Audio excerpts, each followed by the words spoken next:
Detrás de cada una de esas luces se esconde una vida, una historia.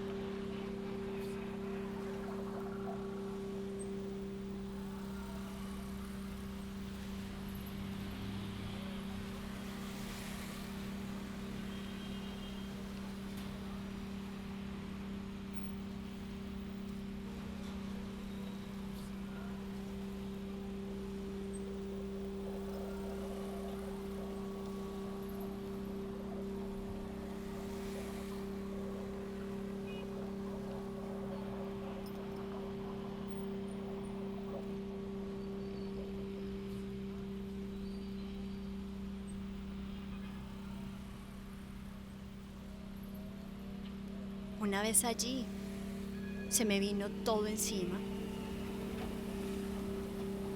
Solo recuerdo que volví a mi casa. No podía llamar a nadie para desahogarme.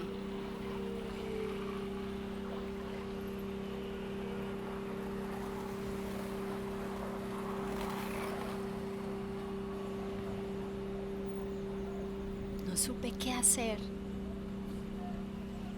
Solo sabía que nunca más te volvería a ver. Y eso me produjo un dolor tremendo.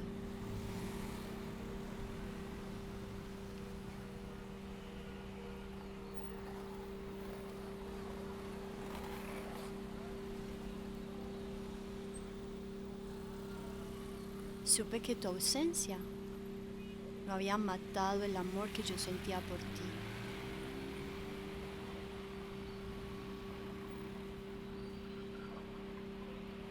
Porque te fuiste muy pronto.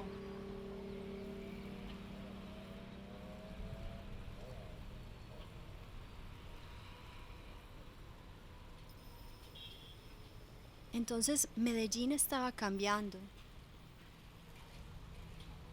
Aunque la situación seguía muy tesa.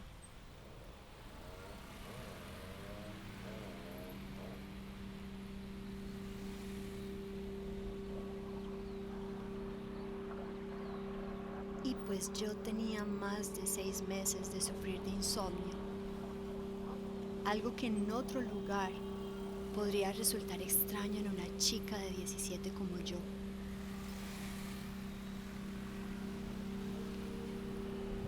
Es que cuando no puedes dormir, todo empieza a parecer irreal.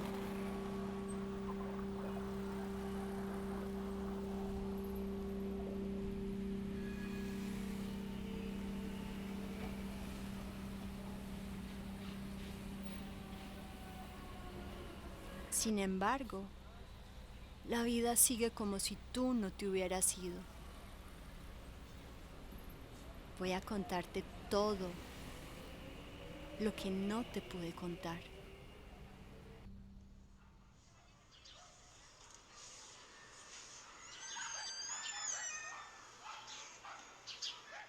Por desalojo de 175 familias que se encuentran en zona de alto riesgo. Beatriz Rojas, ¿cuál es la situación también a esta hora? Todo empezó el día en que entré a la universidad para estudiar y ser alguien en la vida, como dice mi mamá. Recuerdo cómo un man interrumpió al profesor en la clase de filosofía para hablar de justicia social, migración y racismo. Todo el mundo se preguntaba, ¿y este quién es? Pero esa tarde, él llegó a romper una mentira, nuestra mentira, la que hemos construido juntos. Con su acento, supe que no era de Colombia. Sospeché que su estancia en la universidad sería breve. ¿Cómo sucedió? Eso pasó hace 6 meses. Y nunca imaginé que junto a él conocería una versión diferente de la vida. Fue en la Feria de las Flores, el evento más importante de la ciudad, cuando nos encontramos por segunda vez. Él me invitó a bailar, parchamos un rato. Cuando él me dijo que vivía en esa parte de Medellín, que se consideraba una zona peligrosa, sentí mucho miedo.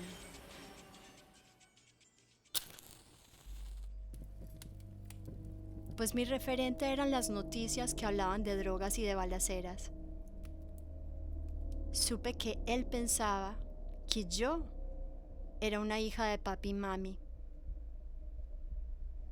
y que lo que más me interesaba era casarme con un muchacho de modo, de plata. No veníamos del mismo ambiente, dos mundos, dos realidades. Quería saber más sobre él, sobre su vida, pero al mismo tiempo me dio demasiado susto cuando él me invitó a conocer su barrio.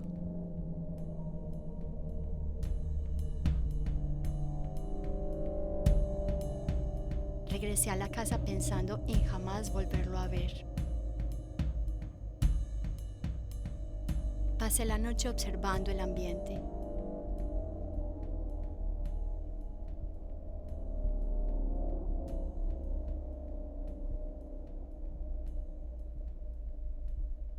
Un llamado a las autoridades porque la inseguridad aumentó en ese sector. En la zona hubo 3 homicidios en menos de 3 días. Juan Fernando Tavares, adelante. Este era el panorama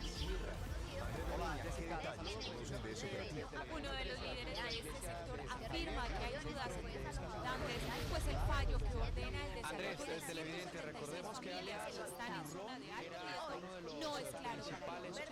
Aseguran que estando en la misma cuadra e incluso en la misma edificación, hay unas familias que deben salir y otras hasta ahora han sido cifrados 4.120. Mi barrio, mi casa, mi familia. Aquí me siento segura, pues aprendí los códigos y puedo sentir la memoria del pueblo cuando camino en las calles.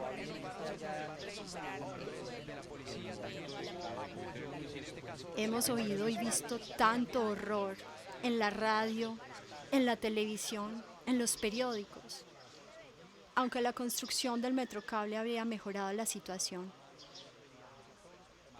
Esa tarde, de algunos habitantes de que consiguieron el lote por trabajos que hicieron en la zona, las autoridades reiteraron que esa no es la manera. La violencia en la zona no se detiene. me fui corriendo.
¿Recuerdas la curiosidad que me daba cuando veíamos el barrio del frente? En ese entonces era una montaña llena de vegetación, muy verde, y poco a poco se fue llenando de casas. Yo era una pulguita, una niña chiquita. Empecé a entender cómo iba creciendo esta ciudad, igual que yo. En poco tiempo nos íbamos desarrollando. Querías protegerme prohibiéndome ir a este barrio. Entiendo que tu trabajo era cuidar y ayudar a la población. Porque aquí, muchas familias paisas tenemos historias de desaparecidos, de secuestros o de asesinatos. Siempre vivimos con miedo, pues el recuerdo de la pérdida de un ser querido nos congela la piel. Nunca me había aventurado a ir más allá de donde tú me habías señalado.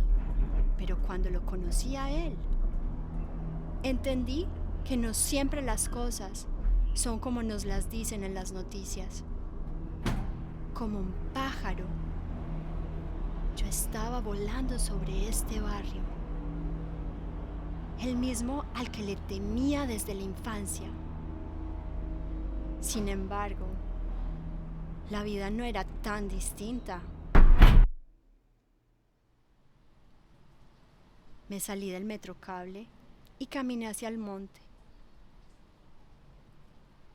No tenía ubicación, me sentí perdida, con una mezcla de miedo y de curiosidad. Cuando escuché la voz de Rubén,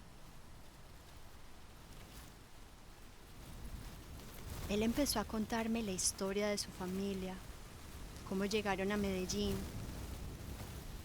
y qué había pasado en su país en cuanto a la política y a la economía. Hablando con él, descubrí que en esos 2 últimos años habían llegado muchos migrantes a Medellín.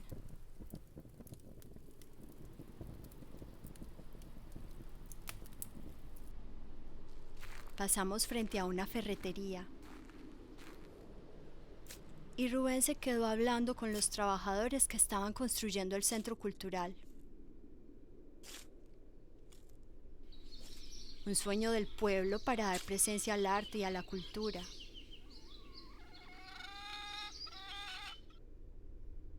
Me quedé mirando el reflejo en la ventana, como si todas las imágenes que estuviera viendo fueran surrealistas.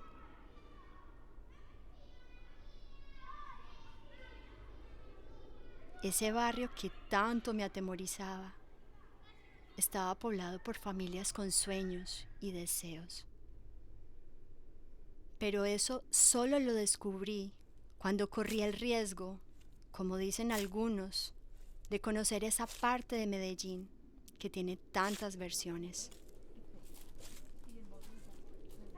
Hay ciudadanos, políticos y dueños de empresas que dicen que aquí es peligroso, que no hay agua ni comida, pero otras personas dicen que todo es mentira, que quieren sacar a la gente porque son migrantes, pobres y desplazados por la violencia. Otros dicen que una empresa gringa quiere comprar una parte de los terrenos para la explotación minera. ¿Cuál es la verdad?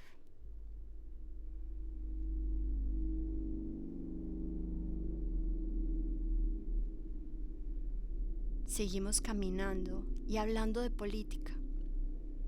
Y me sorprendió escuchar a Rubén citando esta frase de un autor uruguayo: el plomo flota, el corcho se hunde, las víboras vuelan, y en este mundo de nuestro tiempo, el mundo al revés se recompensa, se castiga la honestidad, se desprecia el trabajo, se aplaude el crimen, siempre que el crimen se practique en gran escala y sus autores sean generales, o por lo menos presidentes.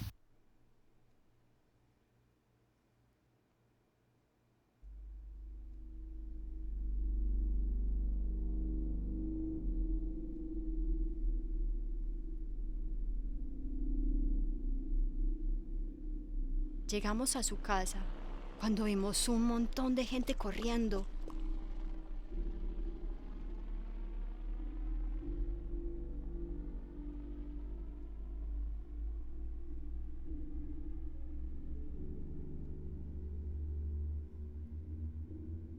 Un llamado a las autoridades porque la inseguridad aumentó en ese sector.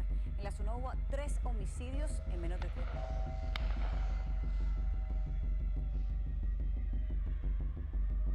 Y luego un montón de carros de la policía.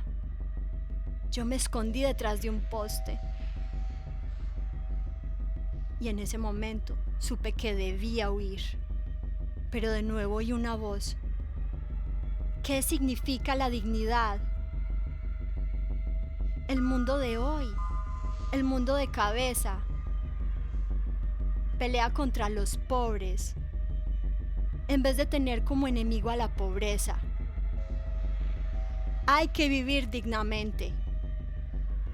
Nunca volví a ver a Rubén. Había desaparecido durante el altercado con la policía.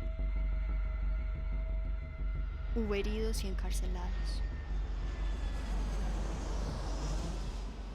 Cuando llegué a la casa, mi mamá había vuelto y me dijo que lo mejor era que me fuera a trabajar con la tía Raimunda en Canadá.